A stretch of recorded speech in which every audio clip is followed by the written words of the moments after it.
Good morning and welcome to our UBC Learning Circle, First Peoples Cultural Council, Revitalizing First Nation Languages, Arts, and Cultural Heritage. Today's conversation is presented in partnership with the Center for Excellence in Indigenous Health. We'd like to thank the First Nations Health Authority for generously funding the UBC Learning Circle and allowing us to have these conversations. Before we formally begin, I'd like to acknowledge with respect and gratitude that I'm joining you from the unceded territories of the Musqueam, Squamish, and Tsleil-Waututh Nations. Please feel free to introduce yourselves and the nation you're calling in from in the chat box. Today's Learning Circle will be exploring First Peoples Cultural Council, Revitalizing First Nations Languages, Arts, and Cultural Heritage. I'll ask the panelists to introduce themselves in just a few moments. For those of you who don't know me, my name is Sarain Squawkin. I'm the Learning Circle Manager. I am Syilx Okanagan on my mother's side and Hickory, Apache, and Belgian on my father's side. And I'll be your moderator for today's discussion. Joining us working behind the scenes is Cynthia, our production coordinator, and our production assistants, Kira and Nicole. They will be in the background interacting with everyone in the chat. Finally, before we get into today's discussion, I'll just provide a gentle heads up that the topics covered may be sensitive or emotionally triggering. Please make sure that you are looking after yourself, and if at any point you feel that you need to talk to a friend, elder, counselor, or family member, don't hesitate to do so. We have some prompts in the chat for you if you need additional support. Now I'll turn it over to our guests to introduce themselves. Great, thank you so much. I also want to acknowledge that we're calling in from all over and grateful to be calling in from the Smalga speaking people's territory in Prince Rupert, British Columbia. And just want to acknowledge the various roles that we have within our communities and really hope our time together can provide you with strength and inspiration for today. And thank you for taking the time to join us. My name is Megime Dwayu Wasanich Ada Tlingit from Southeast Alaska, Dewapgu, Prince Rupert. So just introducing myself, Megime. I'm Wasanich and Tlingit from Southeast Alaska. Since I reside on the Smalga speaking people's territory, I would like to honor them by just practicing an introduction in their language. And our presentation today is by the First Peoples Cultural Council. We're the primary funder of Indigenous language arts and cultural heritage work in British Columbia, providing support for First Nations communities and Indigenous-led projects. And I'll just pause there and invite Thea to also introduce herself. Thanks so much, Maggie May. I'd squail or I'd native. Good morning to everyone calling in. It's so good to see all of you and where you're from in the chat there. My name's Thea Harris, and I'm calling in today from Shianu territories, but my family is from Stanemo First Nation, just up island on Vancouver Island. Again, I'm really grateful to be here today. So yeah, maybe I'll pause there and I think that if we're maybe ready, I'll go ahead and start to share my screen if that's okay. Great. So today we're going to be speaking about the revitalization for First Nations language, arts, and cultural heritage. I'm in my role, I'm one of the coaches with First Peoples Cultural Council. As a language revitalization coach, we offer support throughout the province to communities and organizations, particularly to build out language initiatives through strategic language planning, offering resources, program information, or access to language revitalization tools and templates. Another part of the role is to offer ongoing project support and guidance to all FPCC grant recipients. And a few things this may include are giving feedback to grant applications, facilitating planning workshops or engagements such as this. We do virtual and in-person coaching and provide what other nations have done successfully or linking peers to each other for knowledge sharing and networking as well. So during our time today, we'll provide just a brief introduction of First Peoples Cultural Council, an overview of the programs and strategies, and have a little bit of overview about strategic integration of this type of work. Yeah, so thanks for that, Maggie May. And I'm going to get started with the kind of overview of the organization. My work in First Peoples Cultural Council. I'm a language programs assistant manager. I've been with the organization for a few years now, and I've had the privilege of working with Maggie May and the coaching team.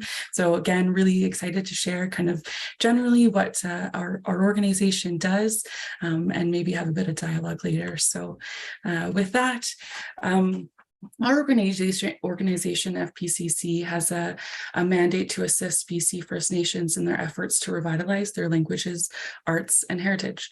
The organization began operations over 31 years ago in 1990 when Indigenous leaders in BC came together with government to establish FPCC as a unique Indigenous-led Crown corporation. Since that time, we have honored commitments to our Indigenous founders by growing opportunities for funding, for skill building and planning, which we'll talk about in each program area.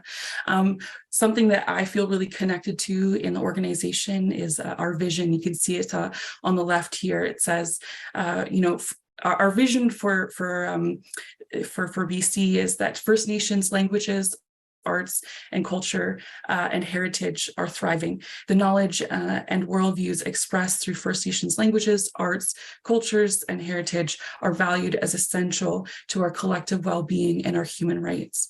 And this is, again, just kind of really permeates all the work that we do, this vision that we have for arts, culture, heritage, and language in BC. Also, you can see depicted on the right of the screen how our programs and services are directed by community needs and input. You can see this, through our external peer review committees, a board of directors, and an advisory committee representing the 34 languages of BC, in-person visits to communities, program feedback, and etc. So when we say, we're Indigenous-led, it's through all of these ways. And, of course, the mission of FPCC is to provide leadership and to strengthen and rebuild systems disrupted by cultural genocide. And as an introduction, before we kind of get into our different kind of departments or programs, we'd like to share a video that provides a really beautiful representation of how FPCC works alongside communities for the revitalizing of their arts, language, and cultural heritage, fostering collaborative and community-driven approaches. So I think we might also put the link to this video in the chat, so you can watch later if you'd like. You can see on our social media as well, but I'll go ahead and get the video started.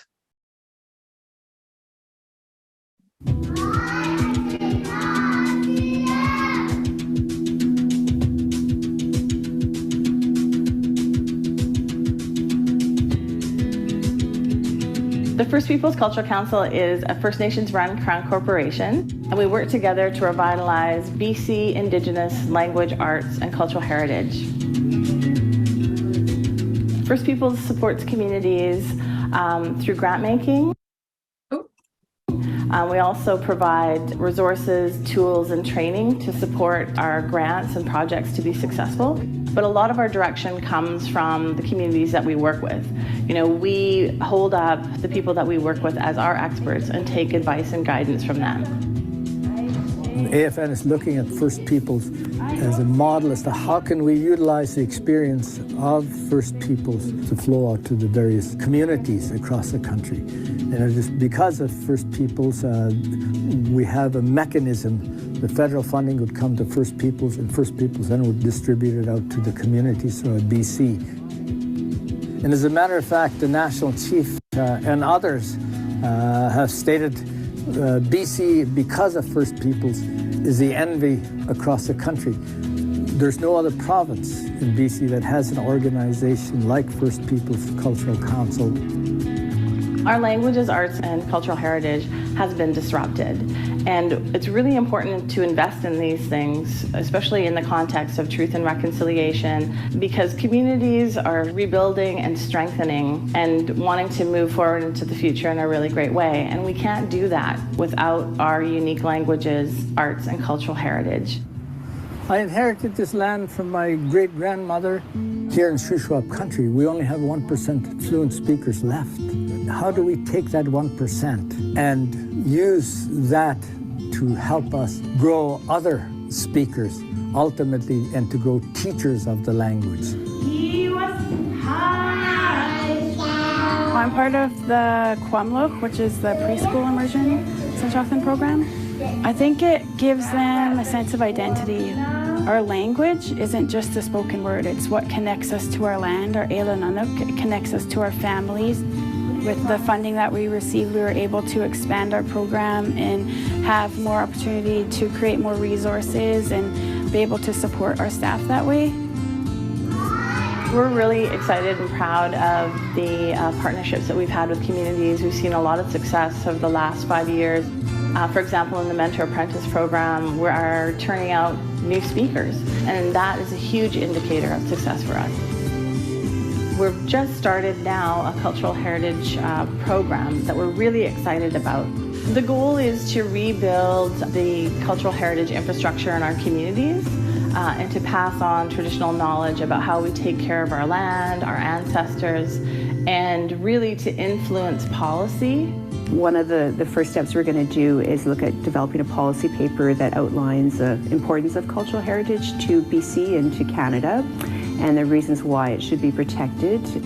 Talking to the communities, the first need is grants to do their own studies and research and to capture their traditional knowledge, their information from their elders that is so important and being lost every day.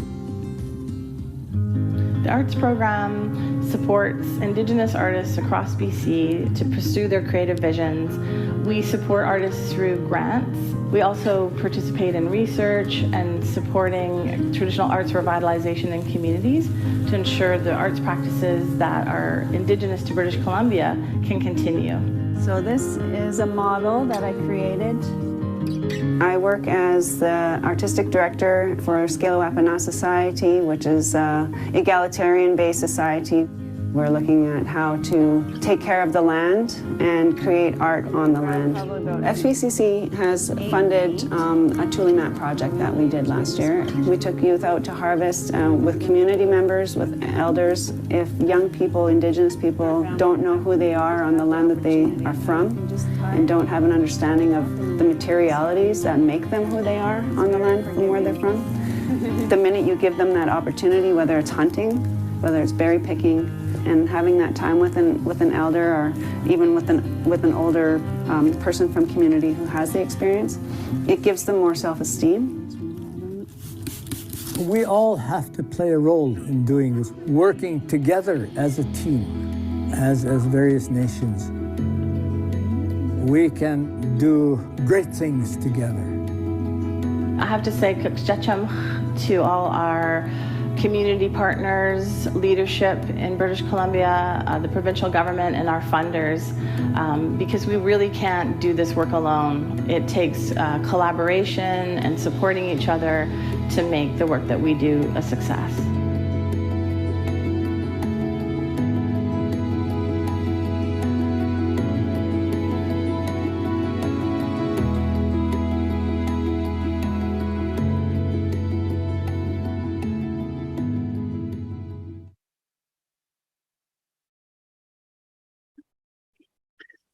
So following that kind of overview of our organization and what we do, I want to talk a little bit more, go a little bit more in depth, I guess, and talk about kind of our current context and how we create value.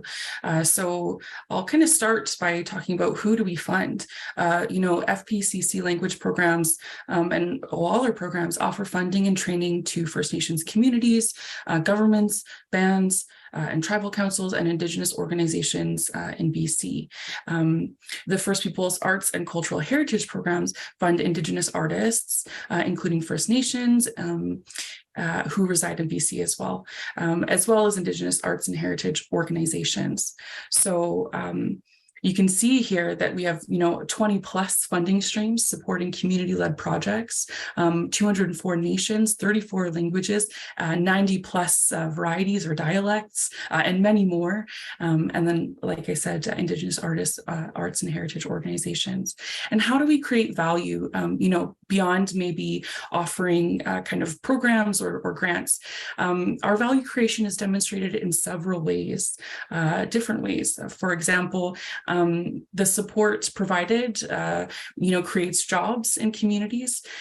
We've also had, we also have partnerships around the world that facilitate access to resources, research, best practices to support the work and the work of communities.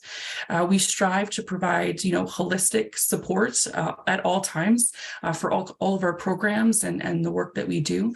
And FPCC works with, the First Peoples Cultural Foundation to strengthen private sector support, fundraising, and kind of financial support. And we engage with the provincial and federal governments to increase program resources and advocate to stabilize funding for all program areas. And I'll just note, that we have just completed our intake for many of these programs. However, they will cycle around again going into the fall. And I just always encourage people to reach out to us. We love to kind of share what we do, share our programs in kind of all of our areas. We'll have contact information at the end, and I'm sure we can kind of put some, contact information in the chat. And also, please do sign up for our newsletter. You can sign up by either going to our website, or I think there also will be a link in the chat for you to go ahead and sign up to our newsletter to learn about when our calls for applications open and the many initiatives that we do. So with that, I'm going to pass it over to Maggie May, and I think she's going to talk about kind of our language department, our language programs. Thank you, Thea, for providing that overview of First Peoples. So we're going to shift into an overview of the program areas, and the first one being the language programs. And just to kind of set the stage here, our languages are the roots of our culture, connecting us to the land, traditional knowledge, and stories. All that we know and all of our relationships grow from the words of our ancestors. Over the past few years, there have been new program development to meet gaps that include the Youth Empowered Speakers Program for youth ages 18 to 30, providing comprehensive training for successful project delivery, something we've really been working towards, and the use of an FPCC Moodle and online training. As many, we also had to shift to lots of online and virtual settings over the past few years. So we've worked really hard to fine tune that work as well. And facilitating peer-to-peer learning through virtual gathering and Zoom drop-ins. So a foundational step for First Peoples Cultural Council language funding is the completion of a language status assessment. FPCC conducts the language status assessment, which is a survey on the status of First Nations languages in BC. It tracks the number of fluent and semi-fluent speakers and the number of learners, plus a few other areas that have to do with programming that's offered in community. The language status assessment is not a grant application, but it is required for communities who are applying for language funding from the organization. And the survey is important because it provides advocacy of more community funding. It helps government and funders to understand that support of First Nations languages is effective and necessary. It helps nations to support language plans for their communities and is a way to monitor and assess if their programs are creating speakers. It identifies those languages that may need increased support and those who may have knowledge to share with others. So some of the good practices that are out there. And the good news is the report shows us that the number of speakers is increasing. So when we talk about measuring language status in this report, we mainly focus on speakers and learners and the domains of learning. Creating proficient speakers is certainly a key part of revitalization, but it's important to remember the vast scope of activities that are part of language revitalization efforts. Right now, we're in the final stages of compiling the 2022 Language Status Assessment Report, and I just want to acknowledge and say that we're enormously grateful for everyone's participation, for the First Nations communities who provided this information, as BC is the only province that gathers this important information and provides a public report on our First Nations languages. So with your support, we're definitely proud to be a leader of this work in Canada. So these strategies listed provide tools that can be used to support the revitalization of Indigenous languages. They focus on increasing opportunities for First Nations languages to be heard and used in all spheres of society, including physical spaces like homes, schools, and workplaces and community venues, as well as virtual spaces that can connect people with each other and their language. A big part of increasing language use is assessing current patterns and engaging in strategic planning at the community and organizational level, as well as documenting languages so that resources can be developed and shared. First Nations people need to curate and control their own language data. So this empowers communities to be able to do that. The language technology program that's noted here provides $230,000 in funding, plus equipment and training to support language revitalization using technology. There are 3 components within this program. The First Voices is one of the streams, digitization and development. So the First Voices projects involve using firstvoices.com to document and share Indigenous languages. These projects make languages more accessible and preserve knowledge for future generations. The digitization projects involve converting materials such as audio cassettes, reel-to-reel tapes, VHS tapes, and text documents to a digital format. And the development projects uses First Voices data to develop digital tools like language learning apps and games. Right now, we don't provide training for developing apps and games, but we will fund through this program within the technology program. The next program strategy is the Language Revitalization Planning Program. And this one provides up to $100,000 in funding, plus resources and coaching. Funding can be used for wages, honoraria, equipment, resources, materials, and other things as well. The program supports First Nations communities in BC to develop comprehensive, long-term plans for revitalizing and strengthening their language. These plans are a way to capture the community's vision for their language and map out the work for language revitalization into the future. The planning process also helps to build community awareness around the language. What's unique about this program? Actually, all the programs kind of include this to some extent, but this program also includes peer-to-peer sharing through virtual gatherings, and it does also offer one-on-one coaching support from First Peoples Cultural Council, as well as helpful resources and templates. And I'm just going to put in the chat here a few examples of some resources and templates that have been developed for these programs. Just shift on to the next one there. So you'll see in the chat, there's Check Before You Tech. This is a really good resource for if you're thinking about investing in technology, some key considerations to think about. A digitization toolkit kind of involves the core concepts on what's included in digitization, and the language revitalization planning toolkit offers kind of a pathway to strategic planning for the language. Just to give you a quick overview of that. Next, we have the immersion programming. These programs here are provided to communities offering opportunities to learn their language. So the focus here is increasing the number of speakers and learners. The MAP Mentor Apprentice Program, or the Youth Empowered Speakers Program, also known as YES, and the Reclaiming My Language Program, all include core components of language immersion. These highly effective programs are designed in accordance with traditional Indigenous approaches to learning, such as mentorship and learning from elders and knowledge holders. The Mentor Apprentice Program has two streams.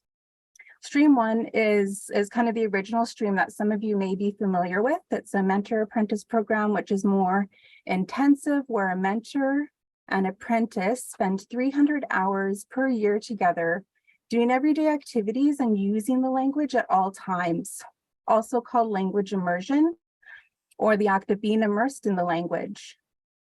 Stream two is the Mentor Apprentice Program, Connections, which is a little less intensive and suitable for all language learners. It offers 100 hours of immersion at a flexible pace.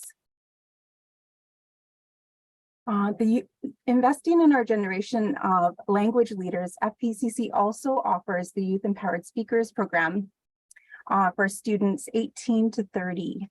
This program combines mentor apprentice learning and funding for post-secondary education. The YES program provides training and paid work internships to pursue your education. It also includes funding for tuition and living expenses while you're learning your language. So the goal of the program is for youth to learn their language while preparing for a career in language revitalization.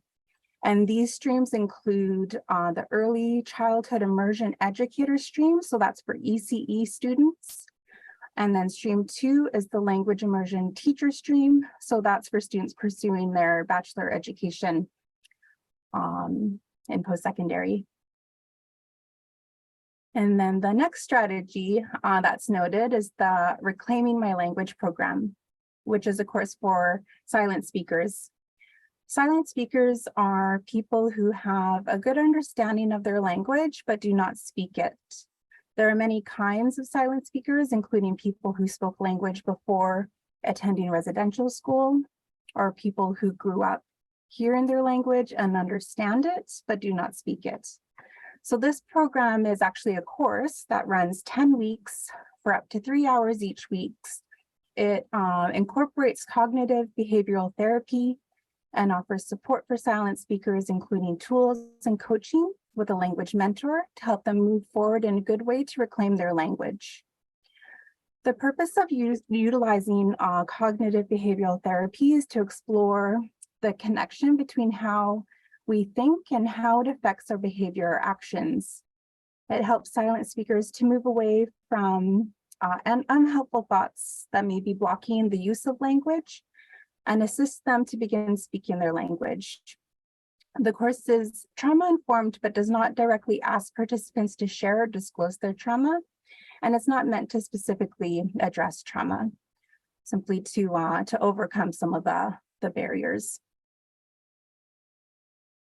And lastly, for the language program strategies is the Pathways to Language Vitality. This is an open strategy program. An example of one of the core functions to create accessible learning opportunities that is available for all ages, infants, children, youth, adult, elders. This program was created in response to community feedback. The Pathways to Language Vitality program provides funding and support for community-led projects. It was launched or redesigned in 2020.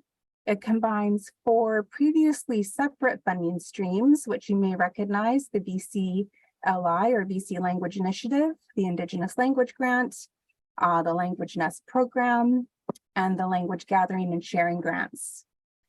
So for applicants, combining these funding streams into a single program, the goal is to reduce the number of forms that need to be completed, and create opportunities for communities to implement multiple connected projects in a coordinated way, leading to greater outcomes.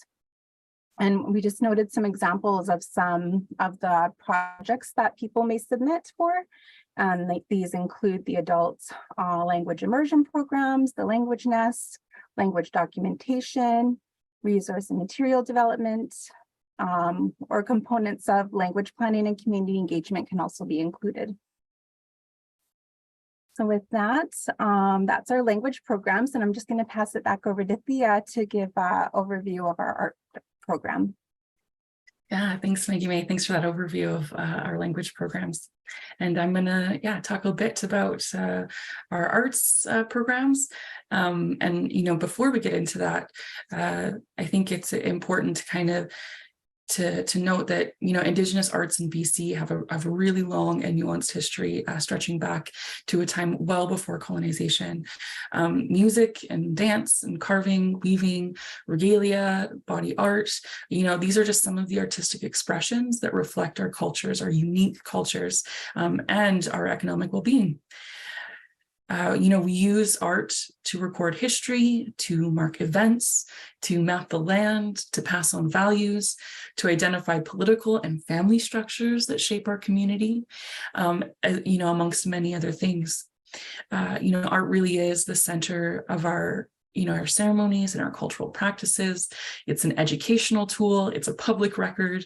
It can be a political document, a spiritual resource, something that we draw on from our spirit. And it's really a critical component of our cultural systems. It really makes up who we are. At First Peoples Cultural Council, we walk beside Indigenous artists working both in both traditional and contemporary arts. And some really amazing work has come out of that. So I think there's going to be a link shared in the chat about our arts programs. But with that, I'm just going to jump in and start talking about some of the arts programs that we have. So the arts program strategies include 3 baskets or streams, a basket for organizations and collectives, one for individuals, and one for music.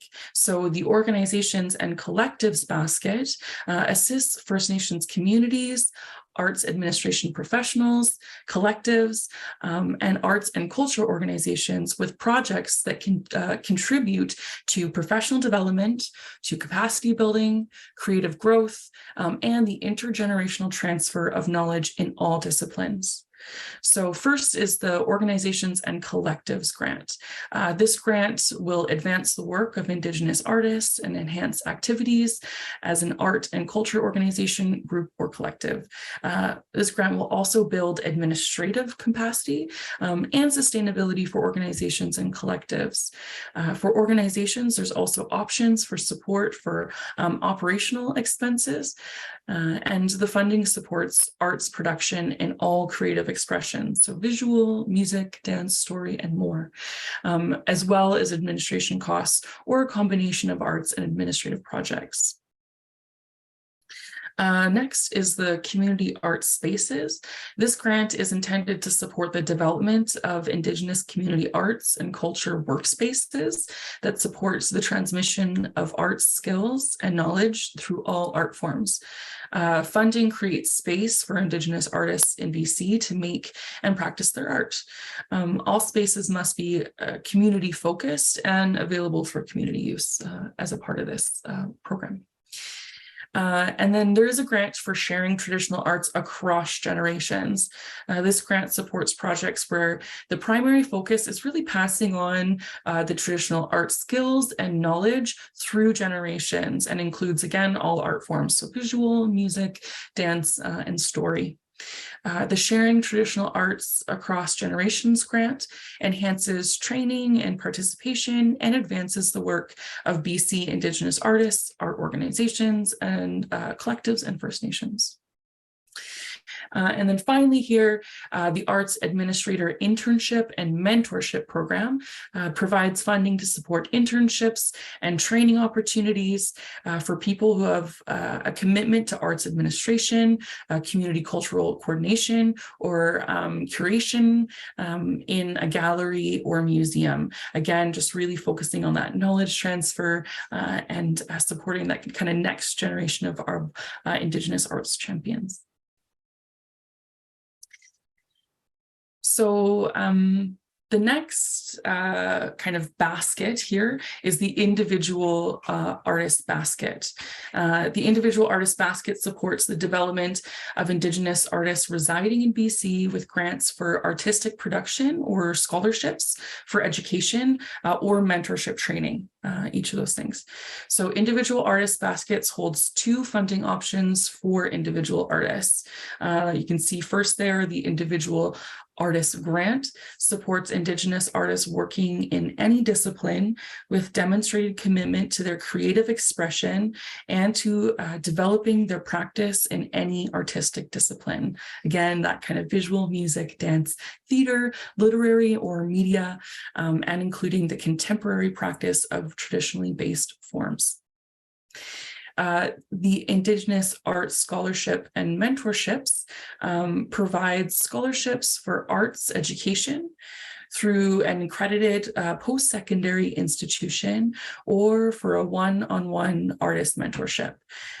This grant supports, traditional and contemporary practices in all disciplines again. And then finally, the Arts Vitality Microgrant supports individual Indigenous artists, knowledge holders, and Indigenous art organizations in BC who are recovering, from a variety of things, including, potentially the adverse economic impacts of the COVID-19 pandemic, climate emergencies, wildfires, floods, heat waves, etc., and changes to the arts and culture sector. So something that's just kind of readily available to support people and kind of meet your needs, whatever they may be.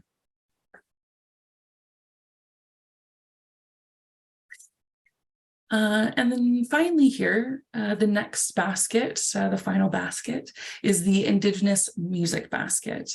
This stream is intended for Indigenous musicians, ensembles, and collectives. It also includes recording engineers and industry professionals who have demonstrated a commitment to working in the music industry.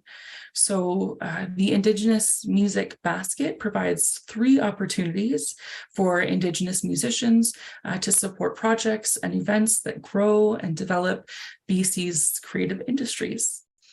Successful ventures will increase the participation of Indigenous artists, music industry professionals, and recording engineers, and strengthen participation in BC's Indigenous music industry through knowledge transfer, skill development, touring, marketing, promotions, and the creation of new business opportunities in BC and elsewhere.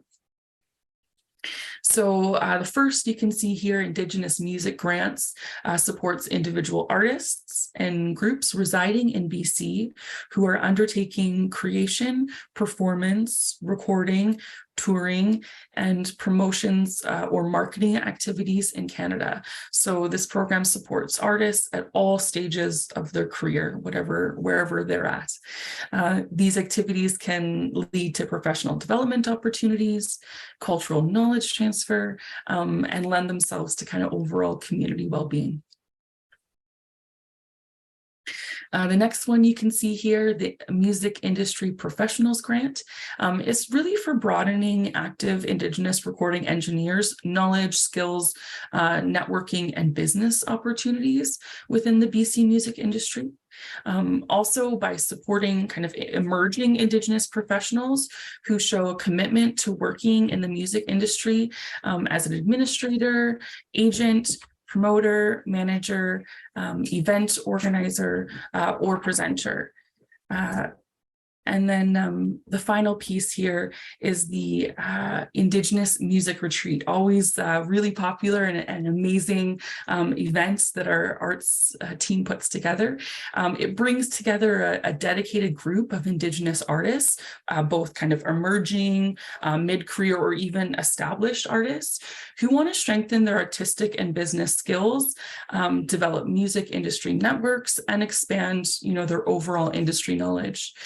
The retreat includes workshops, roundtable discussions, one-on-one consultation, and coaching from our amazing coaches. Plus, it also has an evening showcase to provide that kind of overall holistic experience and really tapping into the arts and the music. So those are kind of our Indigenous music baskets. Or Indigenous kind of arts baskets, finishing off the music basket. And I think with that, I'm going to turn it over to Maggie May to now talk a little bit about our heritage programs. Awesome. Thank you, Thea. And just want to acknowledge all the questions in the chat. We're very excited to share in some dialogue. We're just going to go over heritage and just some concepts for strategic integration, and we look forward to having some dialogue around anything presented today.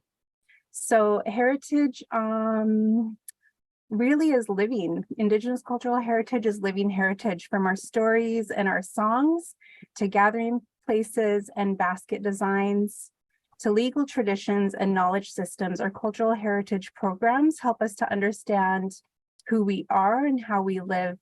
And we know that there's an urgent need to protect Indigenous cultural heritage now and into the future.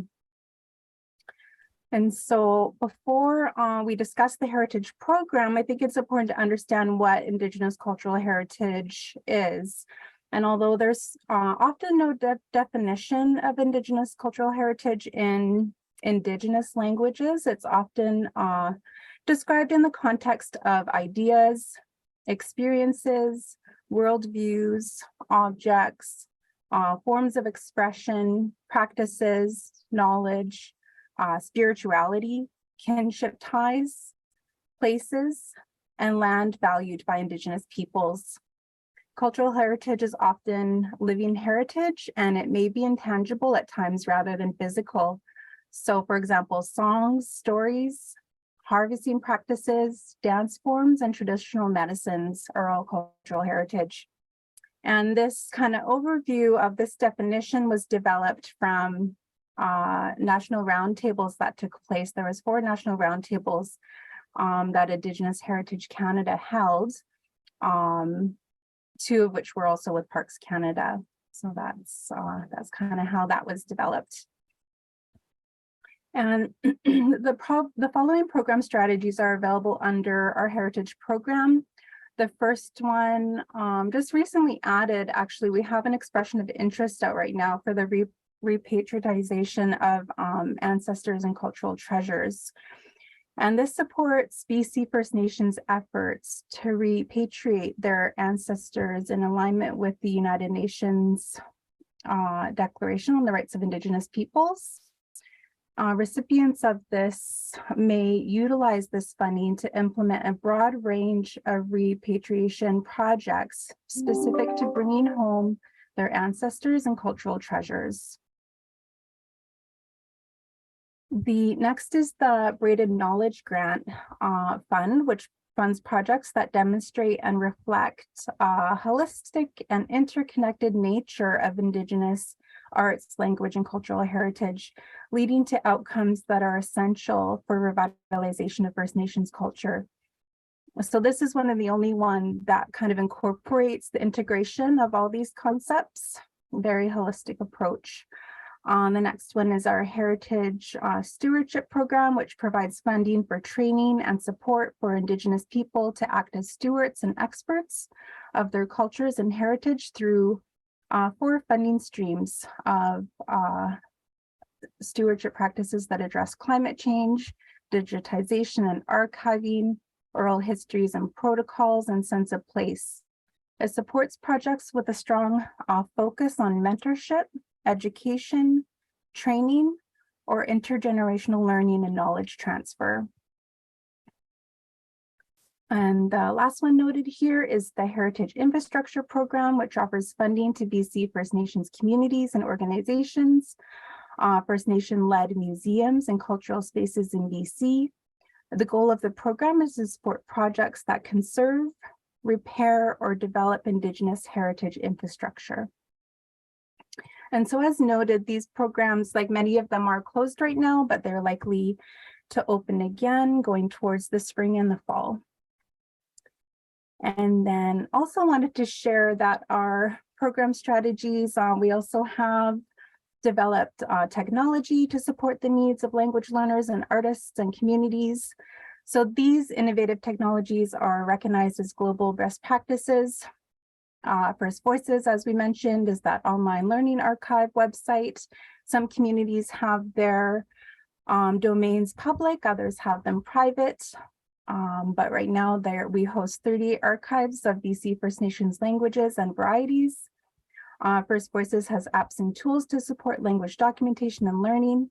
And there's also the First Peoples Language Map and Arts Map that are interactive online tools that promote First Nations languages and artists in BC as well. So if you go onto that map, it has some examples and recordings of greetings and how to say the nation as well. So with that, we are going to shift into our next topic of strategic integration, and I'll just pass it back over to Thea to start us off. Yeah, thanks, Maggie May. So, after hearing about kind of our many strategies across kind of language, our language programs, our arts programs, and our heritage programs, it's a question that we ask ourselves and something that we consider in this work is how do we make projects within arts, language, and heritage sustainable for us and future generations? And like Maggie May, really talking and thinking about that kind of strategic integration. How do we integrate all of these things? Because we know that they're connected.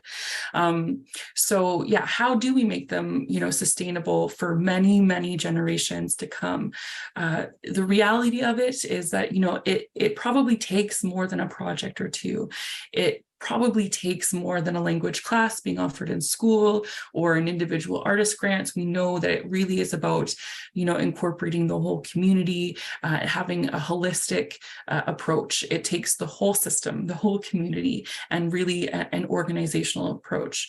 So let's kind of maybe start to think about what this may look like and kind of move into a bit of a discussion about this.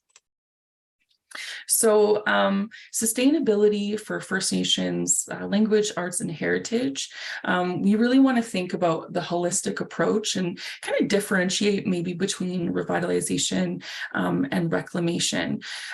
This differentiation is important because what we can see sometimes happen is that we have a bit of a what we might call a standard approach to the revitalization of arts, language, and cultural heritage.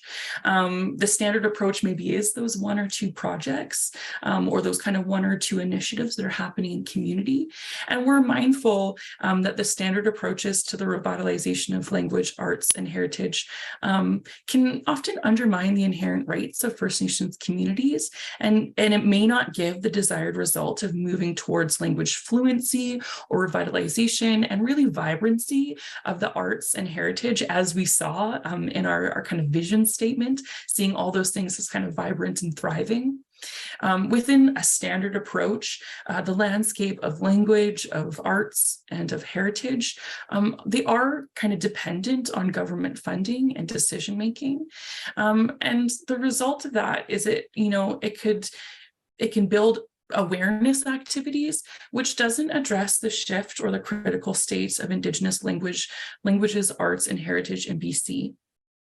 And again, if we want to think about creating long-term sustainability, this holistic approach is absolutely necessary from the context of language, arts, and heritage, really integrating all of those things.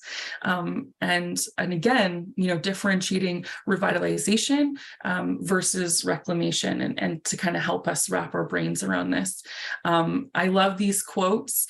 It says that revitalization is breathing new life into the language and arts and heritage, increasing the number of speakers, increasing the domains in which language, arts, and heritage are used, and promoting intergenerational transmission, that it's really, going through all of those generations.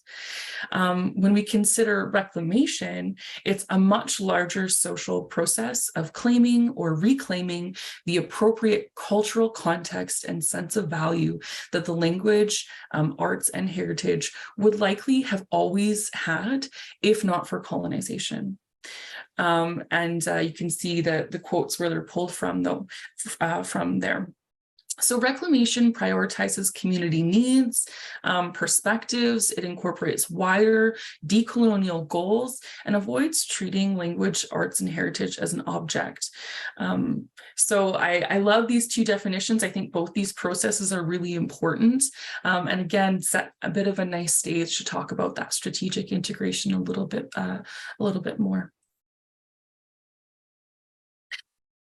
So, setting the stage for strategic thinking, language, arts, and heritage are likely established priorities in some capacity in community.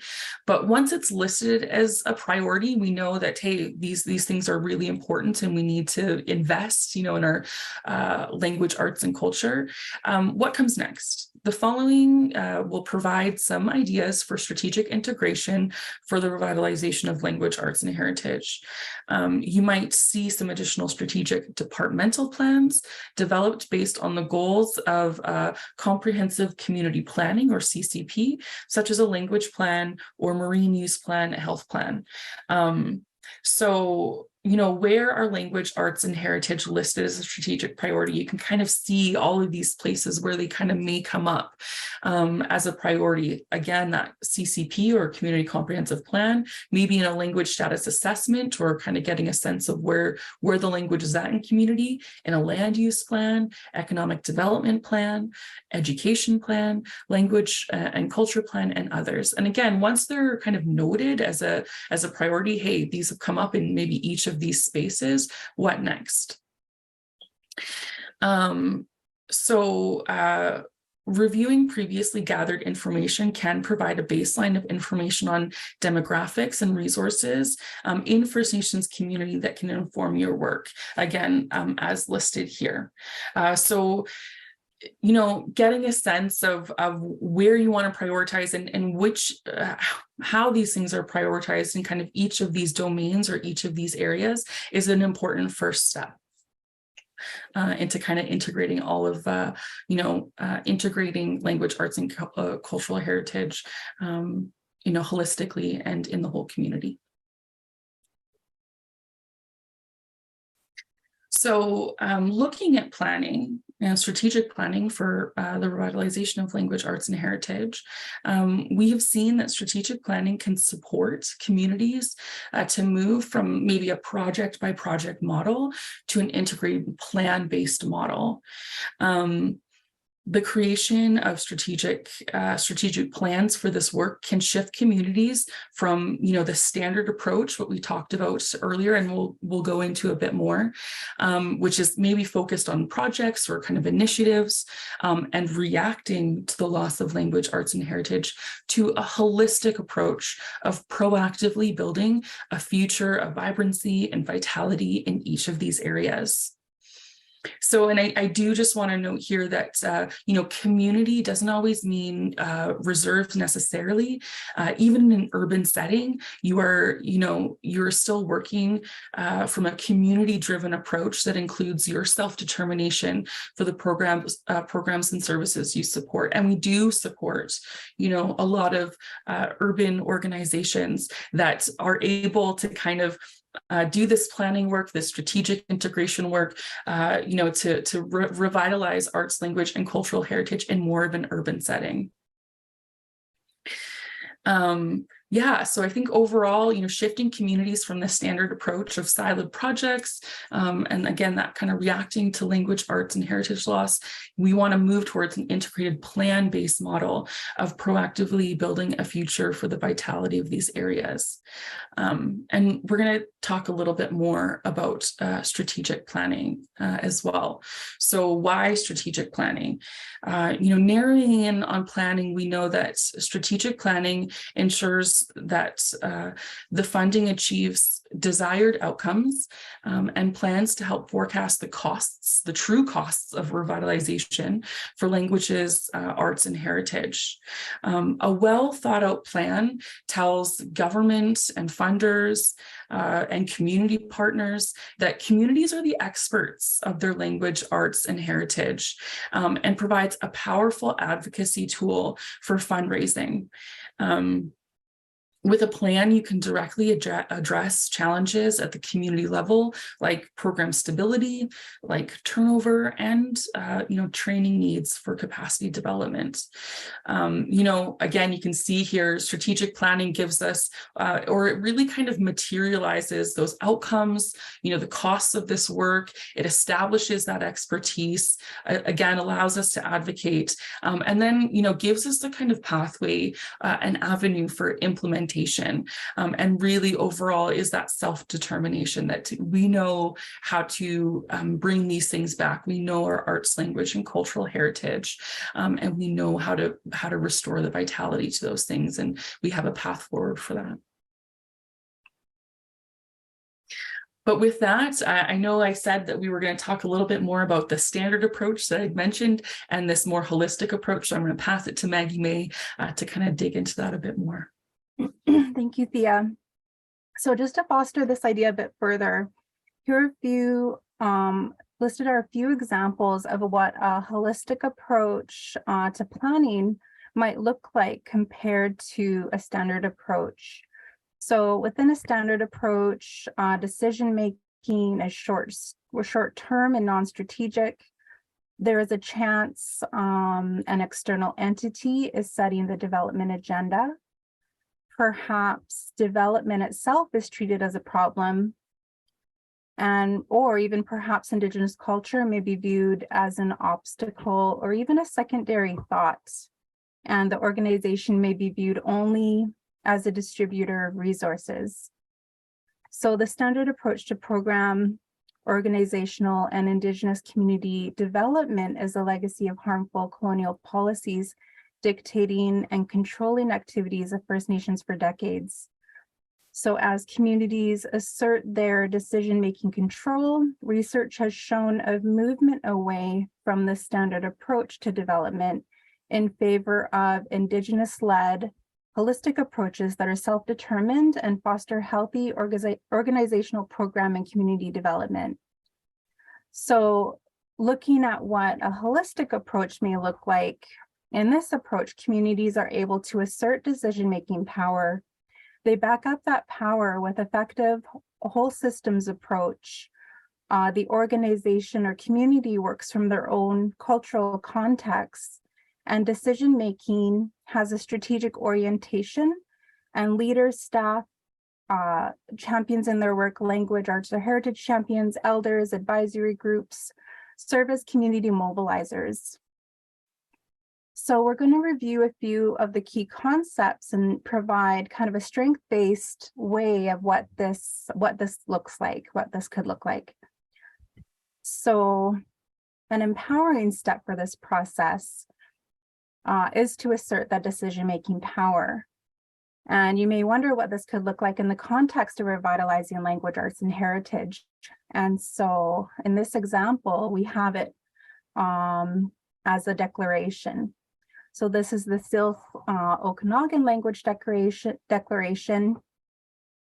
And the significance in the Canadian context is, although Canada is home to many Indigenous languages, French and English are often the only officially recognized languages.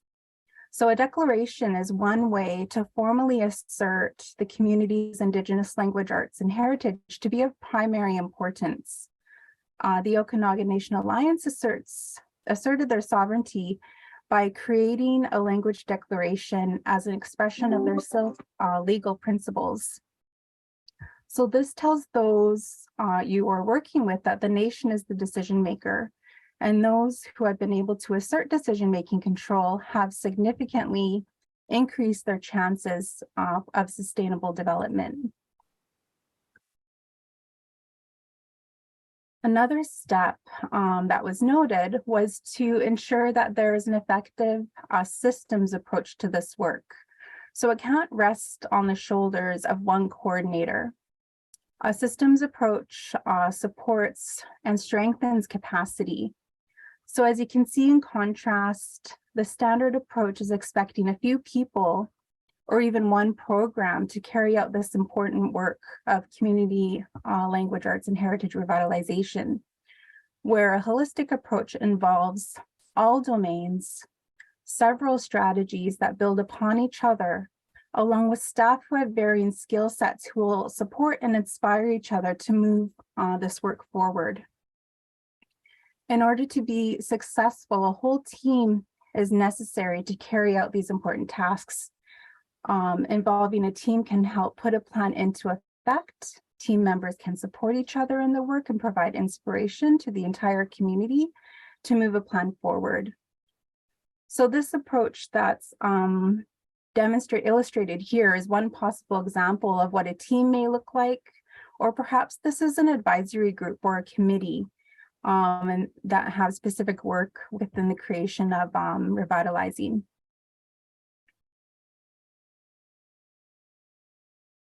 The third step is ensuring that the organization's key people and departments match the culture and traditions of the community. And this will ensure that your governance framework and systems are in alignment with the community's ways of being. Incorporating values that are important to community can help guide how this work moves forward. And it also helps to create a sustainable and recognizable process for community members. The values or principles upholding teachings of the community, and they can provide wisdom and strength in challenging situations as well. So as an example, this framework that's illustrated here comes from Coast Salish architecture, our longhouses. And the longhouses are dynamic, changeable, and adaptable to their environment. With this model, we situate our four house posts as community, values, framework, and sustainability to uphold our language, arts, and cultural heritage, all while rooted in Natsamat, our Coast Salish values of connectivity and relationship. So our longhouse model begins to shift us away from kind of mainstream standard approaches to development to culturally rooted and holistic approaches. So all is rooted in relationship or Natsamat. We are all one, or we are all related, and holds up our language, arts, and cultural heritage. And this cultural context is going to look different for each community, but this is just an example that we wanted to share. I'll pass it over to Thea to speak about some strategic orientation. Yeah, thanks, Maggie May. Yeah, so this next piece of this kind of holistic reclamation or revitalization of arts, language, arts, language, and cultural heritage is strategic orientation. Strategic planning can help determine, the current landscape so that the community can then outline where they want to go and how they will get there. It really establishes where were we, where did we come from, where are we today, and where are we going? It empowers the community to move from, maybe short-term thinking, again, that kind of project by project, or what do we need to do, this month or maybe even this year, to thinking or focusing on strategic decision-making and the long-term vision of the Indigenous language, arts, and cultural heritage. So again, where do we want to be 5 years from now, maybe 10 years from now? Out of this, decisions can be made with long-term priorities in mind. I saw a quote the other day that said, planning is just bringing the future into the present so that we can address it today. I loved that so much. So really, coming from this strategic place of where do we want to go, it really does empower the community. The last kind of piece of kind of holistic integration is community mobilization. And you can see, I love this image here. This certainly isn't exhaustive, but this image kind of captures a lot of the domains that we see in communities, in language work, and the people that are included in this work. So community mobilization takes place throughout each project or each part of your project, from preparation to planning, pre-implementation and implementation. So it's really, we mobilize as a community in kind of each part of our kind of strategic plans, again, in that kind of prep and in the kind of discussions that we have, that kind of pre-planning, our pre-implementation, maybe before we start to get going, and in our implementation, the community mobilization is such an important piece. The heart of community mobilization, again, comes from, grassroots leadership, of learners of this work, from our elders, advocates, our champions, facilitators, and others. We know that, reclamation and revitalization, it involves the whole community. It involves children and adults and elders, away from home members or off reserve members. And again, all of these places. So, in land and resource departments, ceremonial hall, health center, all of these places. It's really about, everyone pulling together to do this work, really mobilizing the community. And important to note too, we think about kind of strategic integration and kind of that holistic approach. It's also really important to know there's no final stopping point. This work is multi-generational. When we are maybe done our work, the next generation takes it up. Strategic planning for revitalization of language, arts, and heritage, it should be viewed as continuous without a final stopping point. Integrating strategic direction is a way to invest in community capacity by implementing a collaborative team approach. Through strategic orientation, nations can transform relationships with non-Indigenous government by, again, asserting that decision-making control, saying, we make the decisions here in our communities about how we do this work. Strategic planning, access and use of resources is established through that kind of strategic planning process. And through self-determined development, communities can provide effective guidance towards the fluency of communities' Indigenous language and the vibrancy of their arts and heritage.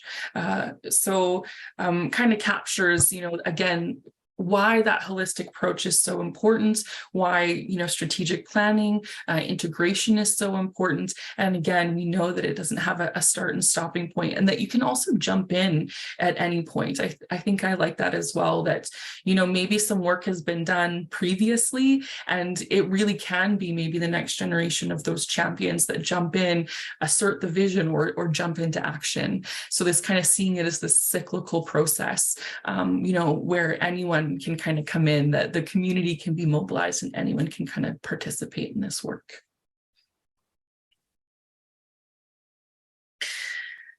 So with that, I just kind of want to offer a final kind of reflection on kind of what we covered today. So, FPCC is committed to providing communities, with a high level of support and quality resources. Our cultural heritage and the living expression of our identities is absolutely integral to the health of all members of our Indigenous communities, as well as to the well-being of all British Columbians. Authentic Indigenous histories, they need to be told in Indigenous voices, and that's how we'll move forward together. Indigenous language, arts, and cultural heritage, they're interwoven, they're connected, and support is needed across all sectors. Indigenous cultural heritage in Canada is also integral to UNDRIP. And I'm starting to kind of really take those steps towards kind of reconciliation. And, FPCC looks forward to future partnerships. So I think that kind of brings us to the end. I think that it's maybe going to be time to move into some dialogue, maybe some questions, and we can hopefully give you some answers. But before we do that, I am just going to pop up some information on the screen here. If you want to get in touch with us, feel free to kind of email us or Maggie May, our incredible language coaches, at the following email addresses. Please do visit our website. You can sign up for news, again, as I mentioned earlier, our newsletter with this web address here, and to learn more about our open programs or our open grant streams, you can go to the FPCC grant portal, which is where all of our grants are and our applications, and you can see what's currently open, and that's there. And then I just kind of have a couple, again, a few resources, like I think we mentioned these throughout our presentation: First Voices, that map that you saw, and a language planning toolkit, which is an excellent resource. But with that, I'm gonna stop sharing. And I think perhaps we're gonna move into perhaps some questions. And maybe I'll let you kind of jump into that. If that's Yeah, okay. sounds good. Sounds good. Yeah, there were several questions that came up, and thank you for all that interest. And one of the most common questions that we give is who we fund. And so we are mandated to support the revitalization of First Nations language, arts, and cultural heritage in BC. So we don't fund outside of the province. Sorry, my screen's acting up. So just to clear that up, for other provinces, I think if you go directly to Indigenous, what is the acronym, Thea? Department of Canadian Heritage, DCH. Yes, that's right, DCH. I was remembering the acronym and not what it meant. So Department of Canadian Heritage for other provinces. And then there was another question that was regarding cultural intellectual property, and is it protected when moving towards digitization? For example, identity of elders, teachings, rules around sharing info with non-Indigenous learners. And these are really important questions. And it was part of the reason that we developed the Check Before You Tech document, to really make sure that that data ownership, control, and accessibility is considered when moving forward into these types of initiatives. And so we definitely support communities to self-determine their own data sovereignty and what that looks like for them. And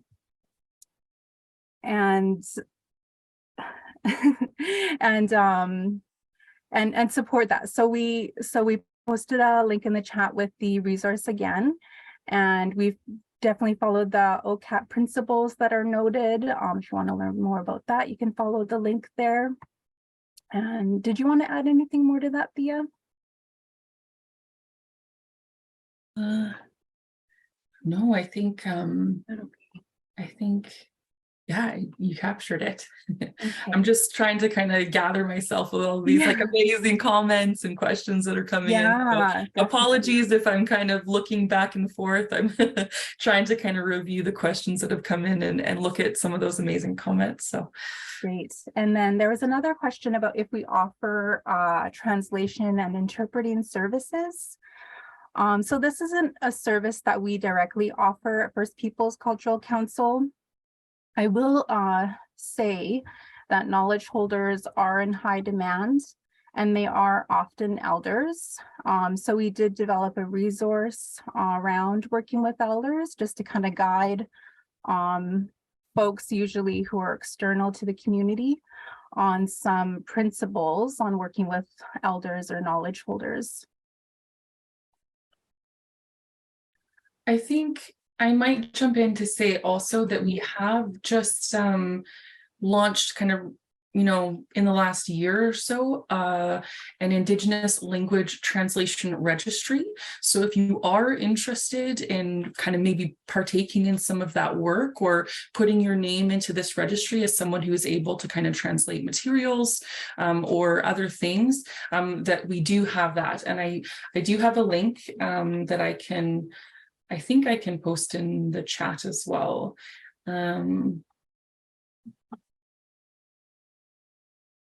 Hopefully I'm doing it right.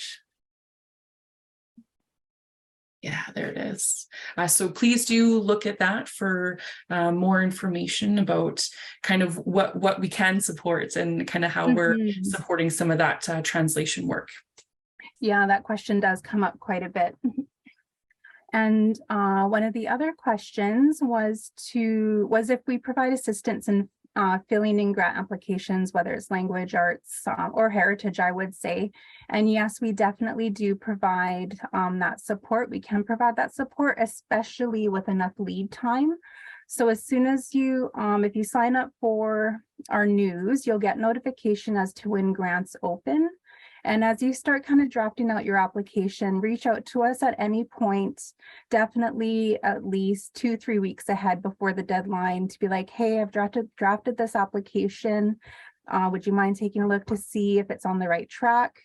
And the reason we can do this is because our applications are reviewed by a peer review committee, which is kind of a group of language, arts, and heritage champions and community. So it's not First Peoples staff that make the recommendations for the funding. It's the peer review committee.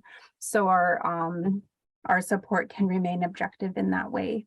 So whether it's one of our language program staff or I'm one of 2 coaches, my other coach is Glenn Jim, and he also supports with this kind of work. So feel welcome to reach out if you would like any application support or want to brainstorm some ideas. One of the next questions we have is, can you apply for funding as a non-Indigenous person who has a written letter of support from an Indigenous council? And our mandate is to support First Nations, communities, and Indigenous-led organizations in BC. So non-Indigenous people cannot apply. They can support. So the Indigenous-led or First Nations community can apply directly, and they may have a number of supporting people do the work, whether it happens to be a linguist, whether it happens to be another specialized skill that's brought in to support the project.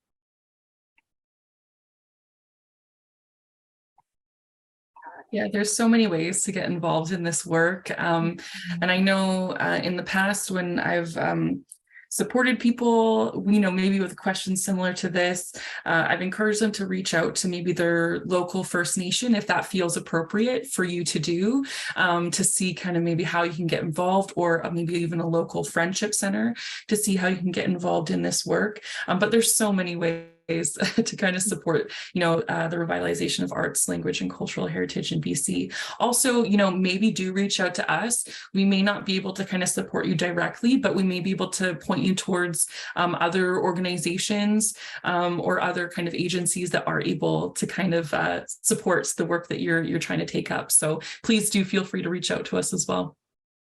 And there was another question about if there's language outreach events available for English only speaking or non-Indigenous people who want to learn pronunciation of Indigenous languages relating to new place names. And this question was specific to in and around Vancouver. So I can't speak necessarily to what's in and around Vancouver, except to say that please do check out our First Voices website and the First Voices apps, because there are many Halkmina maps and other languages and dialect varieties that are available where you can learn pronunciations of a number of things. And of course, the First Peoples map is another great resource to learn some pronunciation and greetings from around the province. Yeah, I think the map also has kind of what nations are kind of in the area or what kind of community organizations.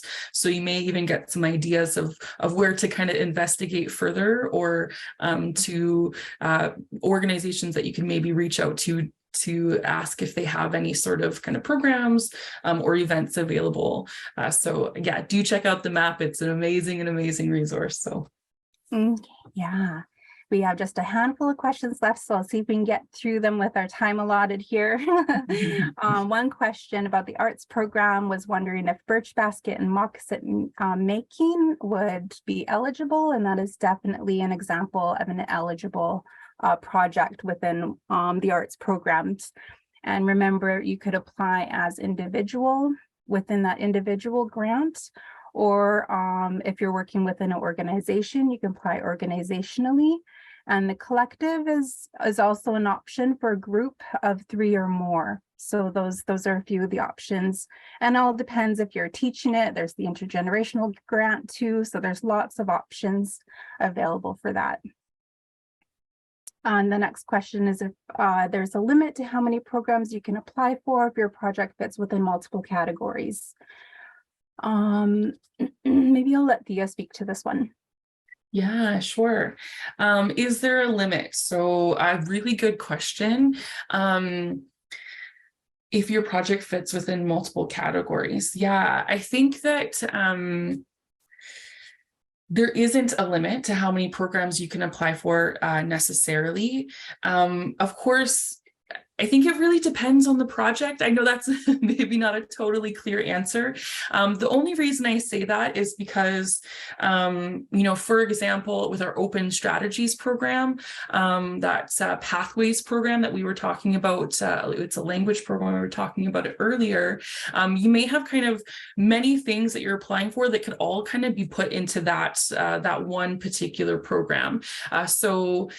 If that makes sense. So it may be helpful just to kind of reach out to us to see kind of where your project lands in terms of the different programs and how to kind of make best use of our programs and of our services and our resources. We have amazing program staff that love to kind of dig into this stuff and talk about, hey, how can we kind of make our programs work for your project idea?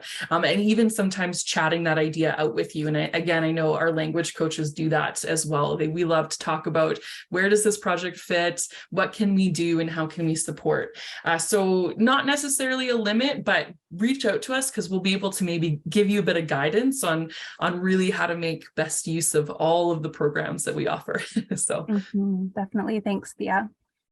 One of the next questions was how would virtual reality be categorized within the program applications? And so this would likely fit within the language technology program under the development projects, or again, it could fit within the open strategy, as the open strategy program kind of encompasses all strategies. So it would be one of those two streams.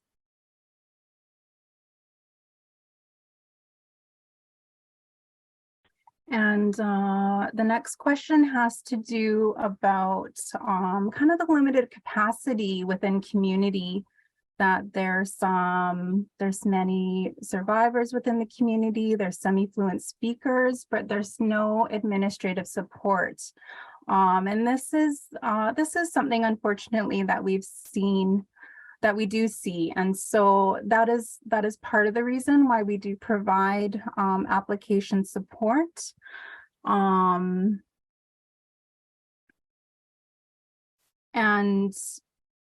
so even if you have within that application support, you can include wages, which could include an admin type of position, which might kind of lead the writing part of this proposal and the reporting.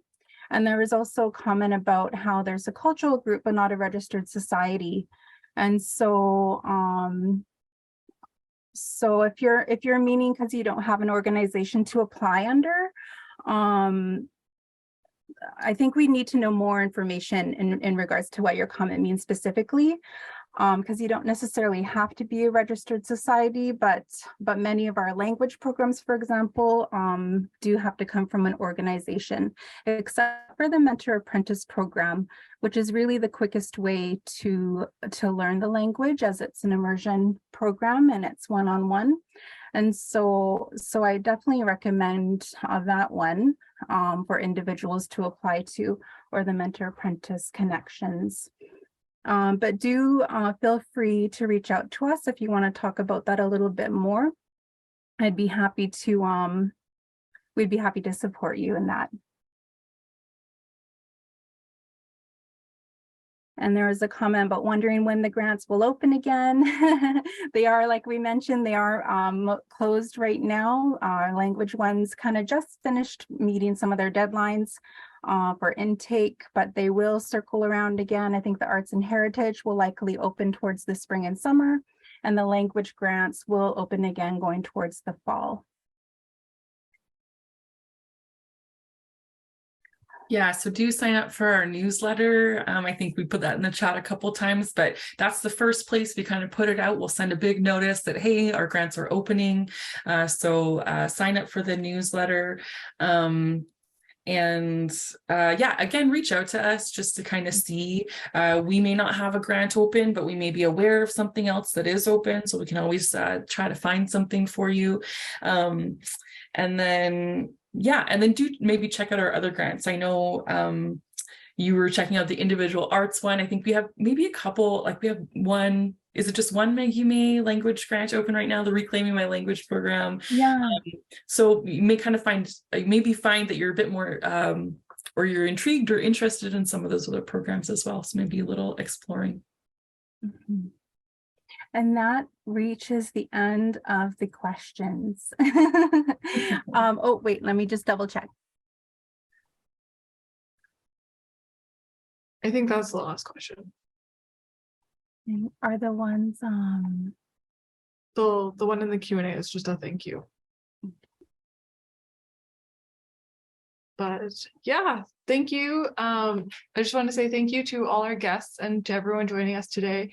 And thank you so much, Thea and Maggie May, for an amazing discussion. It was great to learn about language revitalization and the revitalization of arts and music and heritage. Just before we end this webinar, we'd love to bring your attention to our upcoming learning circle. Our upcoming one is Unlearning and Undoing Systemic White Supremacy and Indigenous Specific Racism. That's on February 7th at 10 a.m. Pacific Standard Time. And then we have Indigenous Health Administration and Leadership Program. That's on February 16th at 10 a.m. Pacific Standard Time. And we have Art Makes Tangible the Pain Inside Our Bodies. That's on February 28th with Sharifa Marsden. And you can sign up for our newsletter. The link will be in the chat. All these webinars are free to sign up for at our website at www.learningscircle.ubc.ca. And thank you, everyone, for joining us today. We look forward to seeing you at our next Learning Circle. Lim Lim, thank you.